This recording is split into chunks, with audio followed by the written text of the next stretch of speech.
But एक बात पक्की है कि अपने खर्चे कम कर सकते हो, जो भी फालतू के लोन है वो उतार सकते हो। फालतू का लोन कौन सा होता है? जिसके ऊपर इंटरेस्ट बहुत ज्यादा होता है। जैसे अभी आपने खुद बताया कि इस पे इंटरेस्ट है 15%, विच इज वेरी बिग जब कंपाउंडिंग बीच में आ जाती है। तो रूल ऑफ 72 के अकॉर्डिंग समझोगे तो हर 5 साल में डबल हो रहा है। तो अगर आप 15% से अपने पैसे को बढ़ा रहे हो तो आप बहुत तेजी से अमीर हो रहे हो, और अगर 15% इंटरेस्ट दे रहे हो तो आप बहुत तेजी से गरीब हो रहे हो। तो गरीब होने वाले सारे काम बंद कर दो जस्ट बिकॉज दुनिया को दिखाना है कि मैं अमीर हूं। This does not make sense. दुनिया को दिखाने के लिए कि आप अमीर हो, एक्चुअल में गरीब हो रहे हो। How does it make sense? Psychologically अपने ऊपर स्ट्रेस क्रिएट कर रहे हो। तो सबसे पहली चीज जो आपको सीखनी है स्पेसिफिकली आपके केस में, वो ये है कि अगर मेरे को 1.5 लाख रुपए महीने का आ रहा है तो कैसे मैं अपने खर्चों को और कम करूं, और अगर अभी मैं 20-25 हजार रुपए महीने का बचा पा रहा हूं तो इसको मैं कैसे बढ़ा सकता हूं, कैसे अपने खर्चों को लिमिट में रख सकता हूं, कैसे अपनी स्किल को अपग्रेड कर सकता हूं। इनफैक्ट अगर आपको इन्वेस्ट करना है तो सबसे पहले आपको इन्वेस्ट करना चाहिए अपनी स्किल को अपग्रेड करने में, क्योंकि अगर आपको ये लग रहा है कि ये जो मैं काम कर रहा हूँ ये आने वाले 2-3 साल बाद भी रहने वाला है, तो आप एक बहुत बड़ी गलतफहमी में जी रहे हो। Data analyst, what does that mean? I don't think anybody is a better data analyst than all these AI based platforms. My profession is making that AI backend or only that. Your profession is making that or training that. दोनों में बड़ा फर्क है। Are you a software engineer?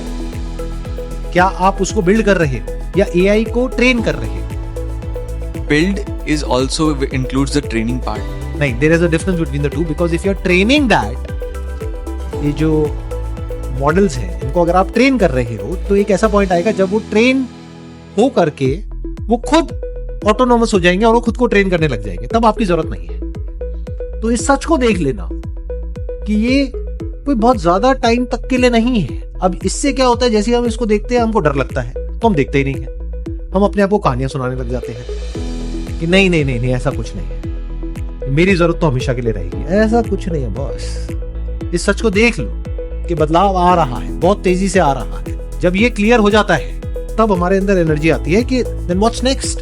फिर आप अपने आप को अपग्रेड करो, उसमें पैसा लगाओ। फालतू के खर्चे बढ़ाओगे नहीं, खर्चे कम करोगे, क्योंकि टाइम लिमिटेड है ना। वेट नहीं करोगे वो टाइम आने का जब इमरजेंसी वाली सिचुएशन क्रिएट हो जाए। आज ही उसकी तैयारी कर लो। इनफैक्ट इमरजेंसी की तैयारी हमेशा पहले करी जाती है। जैसे एक बैटल ग्राउंड है, वहां पे लड़ाई शुरू हो गई है, अब तैयारी करोगे, तलवार चलाना सीखोगे या गन चलाना सीखोगे या पहले कई साल तक करोगे तो लड़ाई में बचोगे। तो अगर ये बात समझ आ रही है तो आप उस पैसे को सबसे पहले तो री इन्वेस्ट करोगे, क्योंकि रिटर्न सबसे ज्यादा वहां पर है।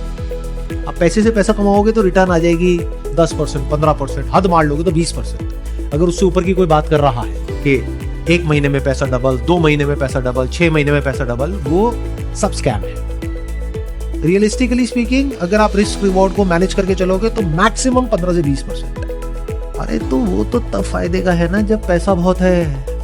मतलब आपके पास में 1 करोड़ रुपए है, उसमें 15% आया तो ठीक है, 15 लाख रुपए साल का आया। सेविंग्स ही 1 लाख रुपए है, साल के एंड में कितना आया? 15% की रिटर्न। कितना मिला भाई साहब? 15,000 रुपए एक साल का, महीने का 1500 रुपए, खर्चा कितना है? 1 लाख रुपए। तो उसको क्या फायदा होगा? तो that is not a solution. जितने भी ये फाइनेंशियल इन्फ्लुएंसर्स हैं जो आपको बोलते हैं कि यहाँ ये पैसा लगाओ, वहां लगाओ, वहां लगाओ, वहां लगाओ, तो आपका तो पता नहीं, बट उनके लिए तो बहुत बढ़िया है बिजनेस मॉडल, क्योंकि सब अच्छा कमा रहे हैं और आप शायद सपने में भी नहीं सोच सकते हो कितना कितना कमा रहे हैं। लाखों में नहीं, करोड़ों में कमा रहे हैं महीने का। बट अगर आपने अपने 2-4 लाख रुपए की सेविंग को 10-15% से ग्रो कर भी लिया किसी के एडवाइस के बेस पर और सारा टाइम वहीं झोंक दिया, तो इससे बड़ी बेवकूफी कुछ नहीं हो सकती। करना क्या चाहिए? अपने आप को उस वॉर के लिए तैयार करो जो वॉर आने वाले 2-3 साल बाद आपके सामने होगी। और तब ये जो थोड़ा बहुत पैसा होगा, 2-4-5 लाख रुपए, ये काम नहीं आएगा। You have to upgrade yourself in such a way कि अगर आज 1.5 लाख रुपए कमा रहे हो तो आने वाले 5 साल बाद आप 2 लाख कमाओ, 3 लाख कमाओ, 4 लाख कमाओ। वहां पे है ना एक्सपोनेंशियल रिटर्न्स। बट वो कैसे होगा? अपना कुछ करके होगा या जॉब करके होगा? That you need to figure out. तो उसकी डेप्थ में चले जाओ, मतलब पूरा माइंड का जो फोकस है वो उस जगह पे लगा दो। Then you will start getting answers.